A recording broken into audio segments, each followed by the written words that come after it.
বাংলার ঘরে ঘরে এখন উৎসবের আমেজ। সামনে বাঙালির সবচেয়ে বড় ধর্মীয় ও সাংস্কৃতিক উৎসব দুর্গাপুজো, আর এই পুজোকে ঘিরে চলছে শেষ মুহূর্তের ব্যস্ততা।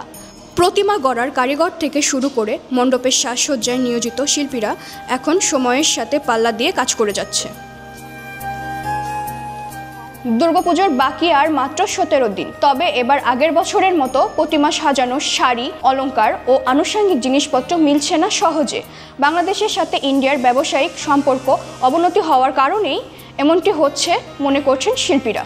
বাংলাদেশে যে জিনিস পাওয়া যায় সেই জিনিসটা ধরেন সাজগোজ পাওয়া যায়, কাপড় শাড়ি পাওয়া যায় না, এমন এই অনেক দামের শাড়ি এগুলো তো এইসব মুক্তিতে এমন দামের জিনিস পরানো তো ধরেন এমন ব্যয়, প্রচুর ব্যয়। এমন যে সোলার কাজ যেগুলো পাওয়া যায় সেই সাজগুলোর দাম মনে করেন বাংলাদেশের সেইগুলো অনেকটা মানুষের ম্যাচিং হয় না। এই জন্য মনে করেন যে আমরা একটা দুশ্চিন্তায় আছি।